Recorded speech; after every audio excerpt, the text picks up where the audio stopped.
Saat istriku datang menjemputku di peternakan, aku sedang berjalan-jalan sambil memeluk anak sapi. Dia tersenyum dan mengangguk. Sepertinya pembelajaran selama sebulan ini sangat bagus. Kau sudah memiliki seorang ayah. Begitu kata-kata itu terucap. Suara merdu terdengar dari pintu kandang sapi. Mata Shen Jiang berbinar dan dengan cepat menyambutnya. Istriku, kau sudah kembali. Aku sangat terkejut. Shen Jiang butuh waktu lama untuk mendapatkan kembali suaranya. Ye Chen, kau menyebut sapi ini apa? Aku mengabaikannya dan dengan lembut mencium wajah sapi kuning itu. Kau dan putra kita ingin makan apa malam ini? Shen Jiang sangat marah. Aku menyuruhmu menikmati hidup di peternakan, tapi kau malah berpura-pura bodoh. Mengenali binatang sebagai wanita untuk membuatku jijik. Di bawah tatapannya yang marah, aku dengan terampil mengisi baskom air untuk mencuci kaki sapi kuning besar itu. Istriku, kau pergi bekerja di ladang lagi dan tubuhmu penuh lumpur. Jika kau tidak mencucinya bersih, aku tidak akan mengizinkanmu tidur di ranjang malam ini. Lalu anak sapi itu jatuh ke dalam lubang. Menangis diam-diam. Aku merasa kasihan dan memeluknya. Putraku, jangan menangis. Ayah di sini untuk melindungimu. Mataku penuh kelembutan, memeluk anak sapi itu di pelukanku. Dengan lembut menepuk dan menyenandungkan lagu anak-anak, bergoyang dan bergoyang sampai ke jembatan nenek. Shen Jiang marah dan cemas, dadanya naik turun dengan hebat. Di mana putraku? Ye Chen, kenapa kau menggendong anak sapi dan bertingkah gila? Anak sapi itu ketakutan dan mengecil. Aku segera memeluknya erat-erat dan menatap Shen Jiang dengan waspada. Dia merasa merinding saat melihatku. Shen Jiang bertanya kepada pemilik peternakan sapi. Aku mengirim suamiku ke sini untuk berlibur dalam keadaan baik-baik saja. Kenapa baru sebulan tidak bertemu? Dia sudah menjadi gila seperti ini? Pemilik peternakan sapi menatap Shen Jiang dengan berlinang air mata. Shen selalu. Aku juga tidak tahu apa yang terjadi pada Tuan. Aku jelas-jelas menyiapkan kamar terbaik di peternakan untuknya dan Tuan muda. Dia bersikeras untuk pergi ke kandang sapi ini. Beberapa teman dan kerabat terkesiap. Jiang. Menurutku Ye Chen benar-benar sedikit aneh. Omong kosong. Shen Jiang juga menarik napas dalam-dalam. Ye Chen, jangan membuat masalah. Jika ada bagian tubuhmu yang tidak enak badan, aku akan segera membawamu ke dokter. Segera berkata ingin membawaku ke dokter. Hikiang segera bergegas keluar. Berpura-pura mati-matian berkata, Kak Chen masih menyalahkanku karena membocorkan masalah ini. Menyebabkan dia dikirim ke peternakan MU untuk berlibur. Tapi ini tidak sampai membuatnya marah. Dia bersikeras untuk membuat semua orang melihat leluconmu dan Jiang.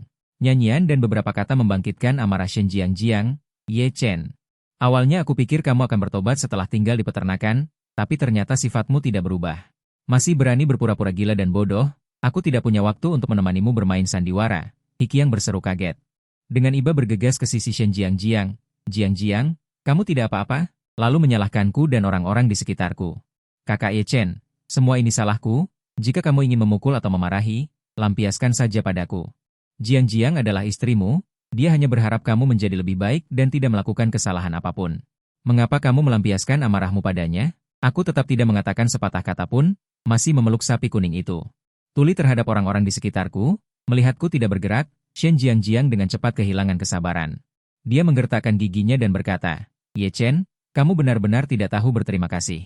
Karena kamu sudah tidak dapat disembuhkan, aku tidak perlu membuang waktu lagi untukmu, berikan anakku padaku.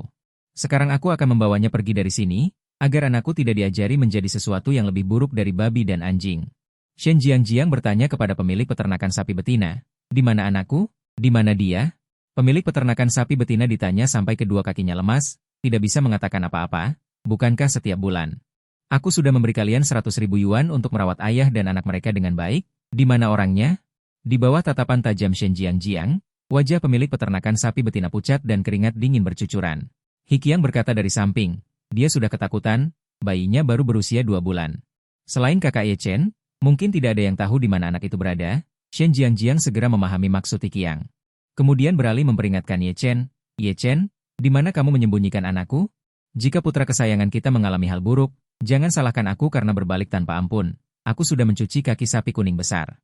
Lalu mengambil baskom air untuk mencari anak sapi. Anakku sayang, ayah datang untuk membersihkanmu. Wajah Shen Jiang membiru. Dengan kasar menjungkir balikan baskom air di tanganku. Ye Chen. Aku sudah tidak tahan lagi denganmu. Dia mengeluarkan arloji saku dari kerahnya dan membukanya. Di dalamnya terdapat foto yang dipesan khusus saat putranya baru lahir. Itu hanya perut sapi. Itu hanya binatang. Buka matamu lebar-lebar dan lihat baik-baik. Anak kecil ini. Ini adalah putra kandungmu. Aku menatap kosong arloji saku itu, melihat anak kecil yang lembut dan imut di atasnya. Begitu kecil, bahkan matanya belum terbuka. Tiba-tiba tercium bau amis yang menyengat. Gambaran-gambaran mengerikan melintas dengan liar di benakku, seolah-olah si kecil bersama dengan Kiang Bao, bahkan tidak sempat menangis. Langsung terkoyak oleh gigi-gigi keras yang tak terhitung jumlahnya, seolah-olah ada pisau menusuk tubuhku, berulang-ulang menusuk pinggulku. Meskipun lambat, setiap tusukan adalah genangan darah segar yang utuh, seluruh tubuhku bergetar. Aku tersadar dari tangisan lembut dan lirih, lalu tanpa menghiraukan apapun, aku mengikuti anak sapi yang jatuh ke lubang tanah, dengan sayang memeluknya. Jangan takut, ayah datang. Shen Jiangjiang juga ikut bergegas. Dengan mata merah membara, dia menampar wajahku dengan keras. Ye Chen, jangan pancing aku. Tamparan bertubi-tubi darinya membuatku menggigit lidahku hingga berdarah. Wajahnya terdistorsi dan menakutkan, tetapi aku tidak bisa memikirkan apapun. Hanya ada anak sapi kecil yang teraniaya di mataku. Maka dengan canggung namun mantap aku memeluknya erat-erat, menghangatkannya dengan suhu tubuhku sendiri. Anak baik, jangan menangis. Ayah di sini, ayah melindungimu. Ya Tuhan, di tengah seruan terkejut orang banyak. Shen Jiangjiang seperti tersambar petir. Ye Chen, hanya karena mengirimmu dan anakmu ke peternakan sapi selama sebulan. Apakah kamu merasa sangat teraniaya? Sampai-sampai bersusah payah melakukan hal yang membuat marah dewa dan manusia untuk membuatku jijik. Dia menjadi kalap, langsung menjambak rambutku, menarik kulit kepalaku. Menyebabkan bunyi berderak kecil akibat pergeseran ringan di leherku, tetapi aku tidak merasakan sakit. Aku hanya menenangkan dan menepuk-nepuk perut anak sapi itu. Jangan takut, ayah di sini. Setelah kehancuran yang panjang, Shen Jiangjiang tiba-tiba tertawa kecil dengan sangat tak berdaya. Ye Chen, bukankah kamu sangat pandai berakting? Tunggu saja sampai aku memanggang anak sapimu. Lihat bagaimana kamu akan terus bermain drama seorang diri. Dia merebut anak sapi dari pelukanku. Aku mencegahnya dengan panik. Tetapi pemilik peternakan sapi wanita menekanku dengan kuat di tanah. Tetapi di bawah kobaran api yang dahsyat, pelat besi itu dengan cepat memanas. Anak sapi yang kedua kakinya diikat menjerit sengsara karena panasnya suhu tinggi. Mata berkaca-kaca menatapku tanpa daya. Bertemu dengan mata jernih yang tidak tahu apa itu kematian itu, aku tiba-tiba teringat mata bingung putraku sebelum dan sesudah dikirim pergi. Jangan takut, ayah datang. Aku tidak peduli dengan kedua lenganku yang sudah dipelintir hingga patah.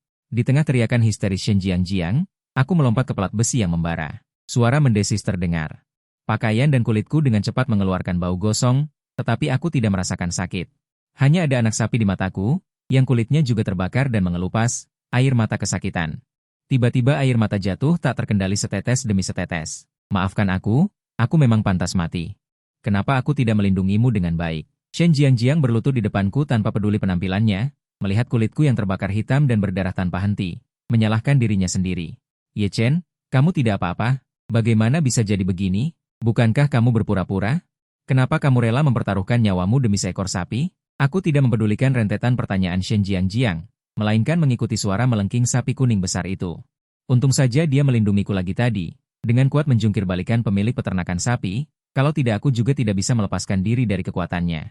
Menyelamatkan anak sapi dari pelat besi yang membara merah. Saat ini pemilik peternakan sapi sudah berdiri sambil memegangi pinggangnya, mengangkat cambuk dan memukulkannya berulang kali.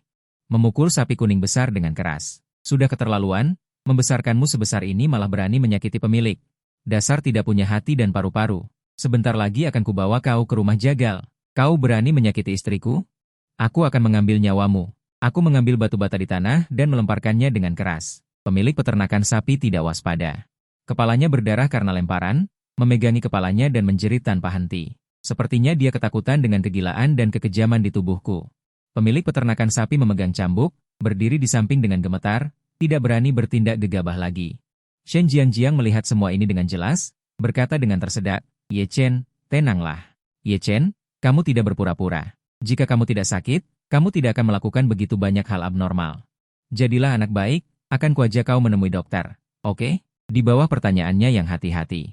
Di mata dan hatiku, hanya ada anak sapi kecil yang berlinang air mata. Anakku sayang, kamu terluka. Jika luka bakar tidak diobati, lukanya akan terinfeksi. Ayah akan membawamu menemui dokter. Oke? Kali ini Shen Jiangjiang tidak berani bertindak gegabah lagi, melainkan mengikuti maksudku dengan lembut. Oke, pergi menemui dokter. Kami membawa anak kami bersama-sama ke rumah sakit untuk menemui dokter. Tetangga di sebelah berdiri kaku di samping, berkata dengan suara pelan. Jiangjiang, kupikir sebaiknya jangan membesar-besarkan masalah ini. Jika hasil pemeriksaannya menunjukkan bahwa KI normal. Pemilik peternakan sapi dipukuli hingga kepalanya berdarah, mungkin dia akan menuntut tanggung jawabnya. Shen Jiangjiang menatapnya dengan dingin.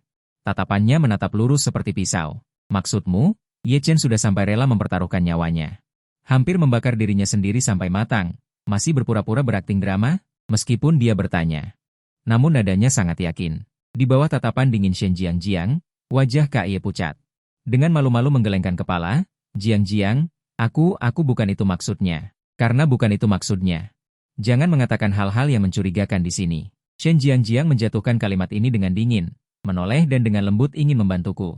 Ye Chen, ayo pergi. Lukamu sangat serius, perlu diobati di rumah sakit. Dan aku dengan kuat mendorongnya, bahkan tidak mempedulikan rasa sakit karena luka bakar, dan langsung memeluk anak sapi itu. Terhuyung-huyung berjalan keluar. Tenang, ayah akan membawamu ke dokter. Di bawah tatapan Shen Jiang yang penuh kasih dan sedih. Aku tiba-tiba berhenti dan melihat ke arah sapi kuning besar. Istri, kamu ikut juga, agar tidak ditinggal di sini. Akan dibunuh oleh orang jahat. Karena tidak ada pilihan lain, Shen Jiang hanya bisa menyuruh orang. Menuntun sapi kuning besar itu bersamaku ke rumah sakit.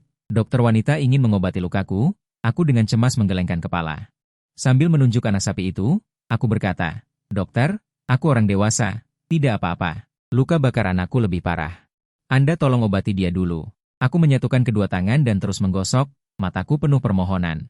"Anakku masih kecil, takut sakit, dokter, aku mohon bantu anakku." Dokter wanita itu benar-benar tercengang. Dia dengan tidak percaya menatapku, lalu menatap Shen Jiang di sampingku. Shen Jiang dengan mata merah mengerutkan bibirnya. Dengan suara serak berkata, "Kalau begitu tolong dokter obati anak itu dulu." Setelah luka anak sapi itu diobati, barulah aku duduk dengan patuh di bangku dan membiarkan dokter wanita mengobati lukaku. Saat aku dengan sepenuh hati menatap anak sapi itu, dengan sabar berbicara dengannya dan memberinya rasa aman, dokter wanita itu tiba-tiba terlihat bingung. "Nyonya Shen, kenapa suami Anda sepertinya tidak merasakan sakit?" Mendengar itu, Shen Jiang tidak bisa menahan diri untuk tidak terkejut. "Tidak merasakan sakit? Mustahil," kata Shen Jiang tanpa berpikir panjang. "Suamiku biasanya sangat takut sakit, bahkan hanya terbentur sedikit saja dia akan mengerutkan kening. Bagaimana mungkin dia tidak merasakan sakit?" Dokter wanita itu juga sama bingungnya, ekspresinya berangsur-angsur menjadi serius. "Kalau begitu aneh. Lihat luka bakarnya sangat parah, bahkan kulit dan dagingnya rusak parah. Secara logika, rasa sakit yang hebat saat diolesi obat. Bahkan wanita dewasa seperti kita mungkin sulit menahannya, tapi suamimu tidak mengubah ekspresinya. Jika bukan karena dia yang memang tidak merasakan sakit sejak lahir, maka ini tidak masuk akal." Shen Jiang merasakan kesedihan dan kepedihan. Di bawah tatapan bingung dokter wanita itu, dia dengan susah payah menahan air matanya. "Dokter, tolong lakukan pemeriksaan tubuh yang paling komprehensif untuk suamiku. Hari ini aku harus mencari tahu apa yang sebenarnya terjadi padanya." Setelah lebih dari 2 jam pemeriksaan tubuh, dokter wanita itu dengan ekspresi serius memegang hasil pemeriksaan dan berjalan ke ruang perawatan. Shen Jiang langsung merasa khawatir. "Ada apa, dokter? Apakah kondisi tubuh suamiku sangat baik?" "Tidak." Dokter wanita itu dengan serius menggelengkan kepala. "Hasil pemeriksaan menunjukkan bahwa selain luka bakar hari ini, kondisi tubuh suamimu semuanya normal. Juga tidak ada luka luar." Mendengar ini, Shen Jiang tidak bisa menahan diri untuk tidak terkejut.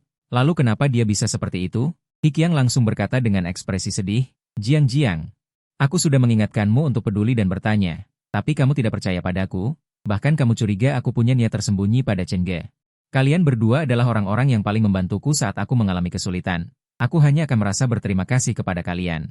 Semoga kalian suami istri bisa saling mencintai sampai tua dan bahagia selamanya." Mata bingung Shen Jiang tertuju padaku. Sepertinya benar-benar mulai memeriksa apakah semua ini aku yang mengarahkan dan memerankan, sampai dokter wanita itu berbicara lagi dengan suara yang dalam. "Jika bukan masalah fisik, maka masalahnya akan lebih serius dari yang kita duga. Bisa membuat orang kehilangan rasa sakit. Ini sudah menjadi penyakit mental yang paling serius. Aku sudah bertahun-tahun menjadi dokter, dan aku tidak tahu pengalaman menyakitkan apa yang bisa membuat orang gila sampai sarafnya mati rasa. Nyonya Shen, aku menyarankanmu untuk mencari psikiater. Periksakan suamimu dengan baik, meskipun sekarang diobati, belum tentu akan memberikan efek apapun." "Tidak bisa." Shen Jiang berbicara, Hikiang langsung menghentikannya dengan marah. "Apakah rumah sakit kalian becus atau tidak? Chen Ge orang yang baik-baik saja, hanya sedang bertengkar dengan istrinya saja. Dokter yang tidak kompeten seperti Anda tidak bisa menemukan alasannya. Malah ingin mengobatinya sebagai orang gila. Mungkinkah Anda berencana untuk memberinya label penyakit jiwa secara sembarangan dan mengurungnya di rumah sakit jiwa?" Dokter itu marah sampai wajahnya memerah, dan berkata kepada Shen Jiang dengan suara dingin. "Nyonya Shen, suami Anda terlihat tidak normal. Semua orang bisa melihatnya dengan jelas. Apakah Anda ingin pergi ke psikiater atau tidak, Anda sendiri yang memutuskan. Kali ini, Shen Jiangjiang berkata tanpa ragu. Dokter, tolong carikan dokter. Psikiater paling otoritatif di rumah sakit Anda untuk datang. Aku ingin dokter menghipnotis suamiku secara mendalam. Aku ingin tahu apa yang terjadi padanya selama sebulan ini. Bagaimana dia bisa menjadi seperti ini hari ini? Di ruang konseling psikologis. Aku memeluk anak sapi kecil dan duduk di kursi permen yang lembut. Kamu bernama Ye Chen, kan? Bisakah kamu memberitahuku apa yang terjadi selama sebulan ini? Dalam obrolan santai dengan dokter wanita itu, aku merasakan relaksasi dan rasa aman yang sudah lama tidak kurasakan. Kemudian aku tertidur lelap. Dalam tidurku, aku kembali ke hari ketika aku dikirim ke peternakan sapi oleh Shen Jiangjiang. Aku menangis dan memeluk erat putraku, berulang kali menjelaskan kepadanya, Jiangjiang, aku benar-benar tidak menyakiti anak Kikiang. Karena aku sendiri juga seorang ayah, aku tidak mungkin melakukan hal yang kejam kepada bayi yang baru lahir. Tetapi tidak peduli bagaimana aku menjelaskan dengan konyol dan bingung, yang kudapat hanyalah seringai dingin dari Shen Jiangjiang. Selain susu formula, kenapa bisa keracunan dan tidak berfungsi padahal tidak makan sembarangan? Di rumah hanya ada kita beberapa orang. Jangan bilang bukan kamu yang menakut-nakuti. Masa aku? Masa ayah kandung anak itu? Ye Chen menakuti-nakuti. Ye Chen, kamu benar-benar jahat dan menjijikan. Kali ini Ye Chen tidak mempermasalahkan tanggung jawabmu demi aku, demi anak yang masih kecil. Ketahuilah, anak yang dibesarkan di tanganmu akan tumbuh menjadi orang yang berdarah dingin dan jahat. Semoga kamu bisa merenung dengan baik selama sebulan di peternakan MU Niu dan membangkitkan moral dan hati nuranimu. Belajarlah apa itu kebaikan dunia. Setelah tiba di peternakan MU Niu yang terpencil dan tandus, Shen Jiangjiang meninggalkanku dan putraku. Dia langsung pergi dengan mobil. Putra kita baru saja berumur 1 bulan dan tidak bisa jauh darimu, jadi tinggallah bersamanya di peternakan MU Niu. Jika bukan karena kamu sebagai ayah yang tidak becus, dia tidak akan bersamamu di gunung terpencil ini untuk merenung di usia yang begitu muda.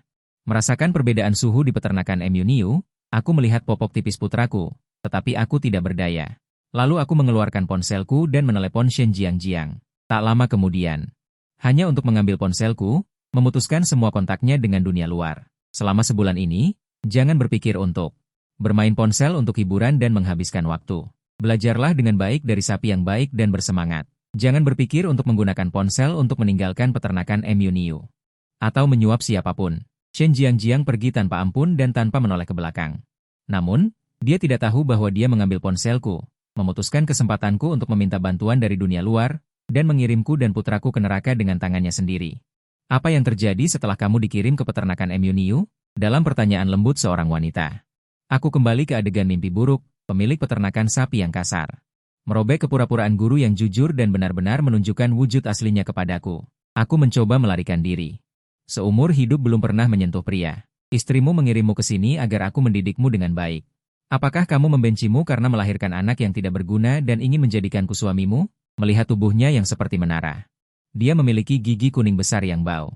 Aku merasa mual dan ingin muntah. Jika aku menikah denganmu, aku lebih baik mati. Jika aku mati, bagaimana kamu menjelaskannya kepadanya? Pemilik peternakan sapi itu mencibir, mengangkat putraku dari kereta bayi, dan mencubitnya hingga menangis terseduh-seduh. Bahkan bahunya yang putih dan lembut, dia menggunakannya sebagai ancaman dengan mudah. Dia memegang kendali atas hidupku. Aku hanya bisa menuruti semua permintaan pemilik peternakan sapi itu tanpa syarat. Mencuci pakaiannya, memasak untuknya, melayaninya berpakaian dan mencuci kakinya. Dia harus menahan rasa jijik. Memanggilnya istriku. Mengenang ini, aku tidak bisa menahan air mata. Sulit-sulit untuk berbicara. Anak kecil, bertahanlah sedikit lagi. Sebentar lagi sebulan. Ayah akan segera menjemputmu. Tanggal 7 Januari saat itu. Aku berdiri di padang rumput, berharap, menunggu Shen Jiangjiang menjemput kami ayah dan anak, menjauh dari Shanghai. Tapi aku tidak menunggu Shen Jiangjiang, malah pemilik peternakan sapi yang datang, memberitahu dengan sombong. Aku merasa langit pun sakit, lalu dengan sangat hina, aku berlutut di kakinya. Seperti dulu, dengan rendah dan menjijikan aku mencium kakinya, memohon padamu untuk memberitahuku. Di mana anakku? Dia adalah hidupku. Tanpa dia, aku akan mati. Dulu, pemilik peternakan sapi paling suka melihatku mencium kakinya, lalu menginjak-injakku. Menggunakan jari-jari kakiku untuk menginjak-injak pipiku. Hanya saja hari ini, tidak peduli bagaimana aku mencoba menyenangkan hatinya, dia tetap tidak terpengaruh. Lupakan saja. Aku tidak akan memberitahumu di mana dia berada. Tunggu saja sampai anakmu hilang. Istrimu pasti juga tidak akan tahan lagi denganmu. Mulai sekarang, kau akan takut padanya seumur hidup. Tinggallah di sini, hiduplah bersamaku. Jika kau menginginkan anak, aku akan memberimu 10 atau 8 pun bisa. Aku tidak berani memohon lagi agar pemilik peternakan sapi berbelas kasihan. Aku dengan putus asa berlari ke padang rumput, menyusuri pinggiran yang tak berujung, sedikit demi sedikit berteriak memanggil dan mencari. Dari pagi hingga malam, memikirkan anakku yang sudah seharian tidak makan, dibuang di padang gurun. Tidak ada yang peduli padanya. Keputusasaan di hatiku sedikit demi sedikit menenggelamkanku. Di saat hatiku hancur, aku mendengar suara lemah anakku. Anak kecilku lebih kuat dari yang kubayangkan. Dia bertahan sampai aku menemukannya. Namun, tepat ketika aku mencari tanpa arah, aku melihat di antara rerumputan sepasang mata hijau yang berkilauan. Jantungku seperti diremas oleh sepasang tangan besar yang tak terlihat. Aku belum sempat melihat dengan jelas di mana anakku berada, serigala sudah selangkah lebih dulu mengangkatnya. Aku tanpa ragu berlari sekuat tenaga, tapi tetap saja terlambat. Putraku menatapku untuk terakhir kalinya dengan mata jernih dan polos itu. Kemudian tepat di depan mataku, ia dicabik-cabik oleh serigala lapar, jika bukan karena sapi betina besar yang penuh pengertian itu berlari tanpa menghiraukan bahaya. Mungkin aku juga sudah menjadi santapan serigala. Saat membuka mata, aku sudah kembali ke peternakan sapi. Sejak saat itu, sapi betina besar itu adalah istriku yang lembut dan bijaksana, dan anak sapi kecil yang bergoyang-goyang adalah putraku yang lucu. Diiringi suara keras, aku tiba-tiba terbangun dari mimpi buruk di ingatan. Dan tanpa sadar memeluk erat anak sapi kecil di tanganku. Dengan gugup menatap Shen Jiang yang murka. Saat ini, tangannya berlumuran darah. Ada juga tumpukan pecahan vas di tanah. Shen Jiang gemetar tak terkendali. Matanya penuh dengan keputusasaan yang kosong. Membencimu dengan sedih, seolah-olah saat ini jantungnya terkoyak oleh angin. Dan hancur berkeping-keping. Aku menatap Shen Jiang tanpa ekspresi, tetapi dia menundukkan kepalanya. Dengan mata merah dan tidak berani menatapku. Saat ini, tangisan wanita itu menghancurkan keheningan di antara kami. Ini juga pertama kalinya aku menerima kasus seperti ini. Sebelum mengetahui apa yang terjadi padanya, aku tidak mengerti. Rangsangan seperti apa yang bisa membuat seseorang menganggap sapi sebagai istri dan secara bersamaan mati rasa secara mental hingga kehilangan rasa sakit. Sekarang aku tahu, dia adalah seorang ayah yang menyaksikan anaknya disiksa dan mati mengenaskan di depan mata. Lalu, apakah semua penyebab penyakit itu bisa dimaafkan? Mendengar ini, Shen Jiang berpegangan pada dinding dan membungkuk, seolah-olah organ dalamnya berteriak kesakitan tanpa suara saat ini. Bahkan jika dia membelakangi kami tanpa bersuara, aku masih bisa merasakan air matanya mengalir di wajahnya. Setelah waktu yang lama, bahu Shen Jiang yang bergetar akhirnya berangsur-angsur tenang. Dengan mata bengkak, dia terhuyung-huyung selangkah demi selangkah ke hadapanku dan berlutut dengan keras. Ye Chen, maafkan aku. Suara Shen Jiang serak seperti pisau menggores kaca. Akulah yang tidak melindungi kamu dan putraku dengan baik, dan bahkan mengirim kalian ke tangan binatang itu. Tidak peduli dan tidak bertanya tentang kalian. Tenanglah, aku pasti akan memberikan penjelasan kepada kamu dan putraku, dan membiarkan semua orang yang menyakiti kalian hidup lebih buruk daripada mati. Setelah Shen Jiang selesai berbicara, seluruh tubuhnya memancarkan tekanan udara yang menakutkan. Membawa kami kembali ke peternakan sapi. Ketika pemilik peternakan sapi wanita diseret oleh pengawal ke hadapan kami. Ketakutan hingga seluruh tubuh gemetar, merasa seperti akan mengompol detik berikutnya. Kau tahu aku kembali setelah absen. Pasti ada urusan mencarimu. Di bawah nada memaksa dan bertanya Shen Jiang. Ekspresi pemilik peternakan sapi tidak menentu, tanpa sadar melihat ke arah Hikiang yang pucat di samping kami. Ingin mendapatkan petunjuk darinya, sayangnya Hikiang juga tidak memenuhi syarat untuk memasuki ruang konseling psikologis. Sama sekali tidak tahu bahwa aku sudah dihipnotis secara mendalam di dalamnya, memulihkan semua seluk-beluk kejadian. Tetapi juga bisa kira-kira menebak bahwa melalui diagnosis dokter, Shen Jiang sudah tahu bahwa penyakit psikologisku itu nyata, bukan pura-pura. Tatapan Hikiang menghindar. Tidak berani bertatapan dengan pemilik peternakan sapi, dan melihatnya seperti ini, pemilik peternakan sapi semakin tidak percaya diri. Dengan gemetar berkata, Presiden Shen, aku tidak tahu mengapa Anda kembali lagi. Apakah Tuan sudah sembuh dan Anda mengembalikan sapi kepada saya, atau apakah Anda merasa selama ini saya kurang melayani Tuan? Jadi ingin memberi pelajaran kepada saya? Sudut mulut Shen Jiang terangkat membentuk senyum dingin dan kejam. Detik berikutnya, satu lengan pemilik peternakan sapi dipatahkan di tengah jeritan pemilik peternakan sapi. Dia berkata-kata demi kata, apakah kamu lupa? Aku masih punya seorang putra. Di peternakan sapi kalian. Kalian jelas tahu bahwa kami meninggalkan putra kami. Namun tidak menyebut sepatah kata pun tentang menjemput putra kami. Karena putra kesayanganku sudah dibuang oleh wanita itu ke pinggiran peternakan untuk memberi makan serigala dan dibunuh dengan kejam, kan? Mendengar dari mulut Shen Jiang. Mengucapkan proses yang begitu lengkap, garis pertahanan terakhir di hati pemilik peternakan sapi juga benar-benar ditembus. Agui terus bersujud dan memohon ampun di tanah. Maafkan saya, Presiden Shen, saya salah. Saya adalah binatang. Mohon ampuni saya. Mengampunimu, di wajah Shen Jiangjiang terukir senyum orang suci. Kamu menindas suamiku, membunuh putra kesayanganku. Masih ingin aku mengampunimu? Pemilik peternakan sapi sangat ketakutan hingga hampir pingsan. Terpaksa menunjuk Hikiang dan berkata, Presiden Shen, bukan seperti ini. Semua pria inilah yang menyuruhku melakukan ini. Hikiang belum pernah melihat. Ekspresi Shen Jiangjiang yang begitu mengerikan langsung membuat wajahnya pucat pasi dan berteriak tanpa sadar. Jangan bicara omong kosong dan mengelak tanggung jawab. Aku sama sekali belum pernah bertemu dengannya, apalagi membiarkanmu menyakiti ayah dan anak Chen. Hikiang memberiku 1 juta dan memintaku untuk memperlakukan Tuan dengan baik. Untuk melatih menjadi seorang wanita tua BI yang tidak disukai Tuan. Maksudku, Tuan tidak menyukaiku. Hikiang juga memberitahuku bahwa selama aku sangat peduli dengan putra Direktur Shen, Tuan akan sangat patuh padaku demi anak itu, bahkan berlutut dan menjilat kakiku. Direktur Shen, mohon percayalah padaku. Sebenarnya aku tidak punya dendam dengan Tuan dan Tuan muda. Aku tidak punya alasan untuk menyakiti mereka seperti ini. Semua ini karena Hikiang menyuapku dan memberiku ide di belakangku. Dia bilang, selama aku membuat Tuan patah hati padamu, aku bisa memberinya sedikit obat untuk dengan mudah mengendalikannya. Mulai sekarang, dia akan patah hati dan membiarkannya tinggal di sini. Menemaniku menjalani hidup. Awalnya, kau bilang sebulan lagi akan datang menjemput Tuan dan Tuan muda. Hikiang juga meneleponku, mengatakan bahwa kau tidak akan datang lagi. Akibatnya, pada hari itu kau benar-benar tidak datang. Aku percaya begitu saja. Hikiang kemudian berkata lagi, memberiku tambahan uang, memintaku untuk mencari cara untuk menyingkirkan Tuan muda. Selama anak itu mati, Tuan tidak akan mungkin kembali bersamamu dan menjalani hidup yang baik. Setiap kata yang diucapkan pemilik peternakan sapi membuat wajah Shen Jiangjiang semakin dingin. Hikiang sangat ketakutan. Menangis histeris sambil terus menggelengkan tangan, Jiangjiang, aku tidak melakukannya. Kita sudah saling kenal selama bertahun-tahun. Apa kau masih tidak percaya pada sifat asliku dan malah percaya pada omong kosong wanita ini? Alis Shen Jiangjiang yang dalam terkulai, tidak ada yang tahu apa yang ada di pikirannya. Jadi, kau sengaja mengirim anak itu ke si Xie Chen, dan kau juga dengan kejam meracuni anakmu sendiri untuk menjebaknya? Setiap kata yang diucapkan Shen Jiangjiang setajam pisau, aku ingin kau tidak membesar-besarkan masalah ini. Tidak ingin mengirim Ye Chen ke kantor polisi. Ketika aku bertanya bagaimana kau ingin menghukumnya. Kau bilang padang rumput yang segar dapat memurnikan jiwa, terutama sapi yang memiliki spiritualitas. Dapat menggunakan perasaan cinta yang dipindahkan untuk menyentuh hati Ye Chen. Kau sudah merencanakan semua ini sejak lama.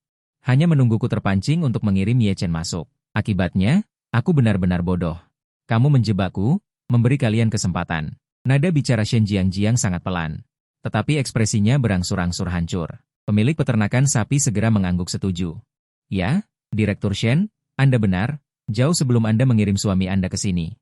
Hikiang sudah menghubungi saya terlebih dahulu. Anda bisa memeriksa nomor telepon ini, dan juga akun transfer ini. Untuk melihat apakah ada hubungannya dengan dia. Dengan bukti yang kuat, Hikiang tidak bisa lagi membantah. Dia berteriak dengan suara serak, lalu berlutut dengan bunyi gedebuk. Sambil menarik ujung baju Shen Jiangjiang dan bertobat, maafkan aku, Jiangjiang, aku terlalu serakah. Karena kamu baik padaku, jadi aku ingin kamu selamanya, baik padaku. Hanya baik padaku. Kamu memperlakukan anakku seperti anak kandungmu sendiri. Aku juga ingin kamu menjadi ibunya. Jadi aku sementara memiliki pikiran jahat, ingin menghancurkan Ye Chen, menyingkirkan putra kalian. Semua kesalahan adalah kesalahanku. Jika kamu merasa belum puas, pukul saja aku, oke? Jika kamu mengkhawatirkan putraku, maka aku bisa mengembalikan seorang putra kepadamu, aku bisa melakukan apapun untukmu. Menebus kesalahanku. Shen Jiangjiang menatap Hikiang dalam-dalam, kamu juga punya anak sendiri. Meskipun kamu tega, meracuni darah dagingmu sendiri, tapi aku juga ingin tahu. Jika kamu melihat sendiri anakmu mati dengan tragis, apakah kamu akan gila dengan kesakitan seperti Ye Chen hari ini? Hikiang memeluk kaki Shen Jiangjiang tanpa peduli. Tidak apa-apa, kamu kehilangan putra. Asalkan kamu bersedia memaafkanku, kamu bunuh saja anakku. Shen Jiangjiang mencibir. Aku benar-benar buta, sampai-sampai merasa kasihan pada orang yang hatinya jahat sepertimu. Merasa bahwa ayah seperti Ye Chen itu kejam. Saat ini, suara sirene polisi meraung, Hikiang dan pemilik peternakan sapi dibawa oleh polisi untuk diselidiki. Shen Jiangjiang menatap dingin bawahannya dan memerintahkan. Di kantor polisi dan penjara, pastikan untuk mencari orang untuk merawat mereka berdua dengan baik. Sebulan kemudian, aku ingin melihat mereka 100.000 kali lebih sengsara dari suamiku.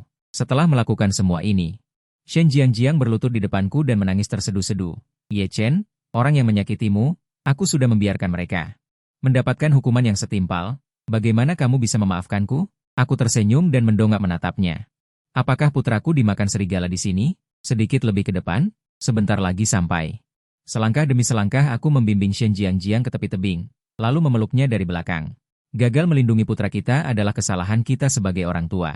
Jika ingin bertobat dan menebusnya, harus meminta maaf secara langsung agar tulus, bukan? Shen Jiang memeluk erat Yi Jiang. Tidak ada perlawanan, dan aku mendorongkan ujung kakiku, memeluknya dan jatuh bersama ke jurang. Sayang, ayah datang. Tunggu ayah.